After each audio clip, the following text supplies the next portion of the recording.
대한민국 전세 사기 수법은 매우 다양하다.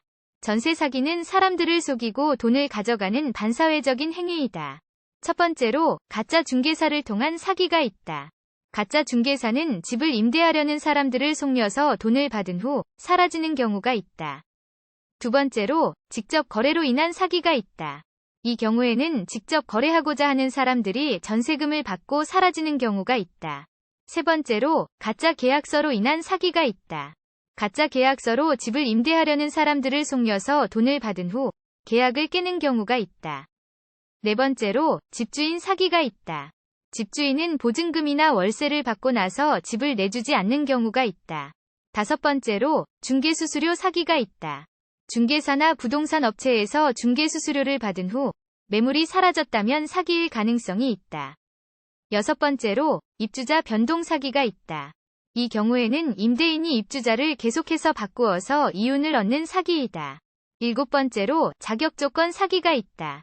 부동산 거래에 필요한 자격조건을 속여서 가입시킨 후 사기를 저지르는 경우가 있다. 여덟 번째로 대출 사기가 있다. 대출을 받으려는 사람들을 속여서 돈을 받은 후 돈을 제공하지 않는 경우도 있다. 아홉 번째로 매물 조작 사기가 있다. 이 경우에는 매물 정보를 조작하여 사람들을 속여서 자신이 원하는 대로 거래하려는 사기인 경우이다. 열 번째로 중개사의 대행 수수료 사기가 있다. 중개사가 대행을 수행한 후 돈을 받은 후에 거래를 하지 않는 경우가 있다. 11번째로 불법 중개 수수료 사기가 있다. 불법 수수료를 받은 후에 집주인이나 임대인이 집을 내주지 않는 경우가 있다. 12번째로 입주자 피해 사기가 있다. 신분을 의조하여 집을 임대하고 보증금이나 월세를 받은 후 사라지는 경우가 있다. 13번째로 무인집 사기가 있다. 무인집을 임대하려는 사람들을 속여서 돈을 받은 후 집을 내주지 않는 경우가 있다. 14번째로 계약서 조작 사기가 있다.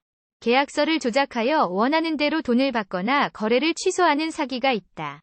15번째로 보증금 반환 사기가 있다. 보증금을 받은 후에 이율이 높게 설정되어 있는 계약을 해서 돈을 돌려주지 않는 사기가 있다. 16번째로 무료 전세 사기가 있다. 이 경우에는 전세를 받을 때부터 보증금이나 월세를 받는 사기이다. 17번째로 중개사에게 수수료를 무지해서 받는 사기가 있다. 중개사에게 수수료를 받으려는 사람들에게 전문적으로 구라를 치고 돈을 받는 사기이다. 18번째로 난민 사기가 있다. 난민으로 의장하여 보호를 요청하고 돈을 훔칠 수 있는 사기이다. 19번째로 불법 월세 인상 사기가 있다. 불법적으로 월세를 인상하고 입주자가 거부할 경우 폭력을 가하는 사기이다. 20번째로 계약서 제작성 사기가 있다. 계약서를 다시 작성하여 원하는 대로 돈을 받거나 거래를 취소하는 사기이다. 21번째로 계약서 삽입 사기가 있다. 계약서에 다른 내용을 삽입하여 속여서 돈을 받거나 거래 조건을 변경하는 사기이다. 22번째로 가짜 계좌 사기가 있다. 가짜 계좌를 통해 보증금이나 대출금을 받은 후 사라지는 사기이다. 23번째로 불법 중개사에게 수수료를 받는 사기가 있다. 불법 중개사에게 수수료를 받을 때 가짜 계약서를 작성하여 사기를 저지르는 사기이다. 24번째로 집주인에게 견적서를 보여주고 돈을 받는 사기가 있다. 견적서를 보여주면서 돈을 받은 후에는 집을 내주지 않는 사기이다. 25번째로 해피콜 사기가 있다. 해피콜을 하면서 입주자에게 돈을 받는 사기이다. 26번째로 집에 대한 가격을 부풀리는 사기가 있다. 집 가격을 부풀려서 사람들을 속이고 돈을 받는 사기이다.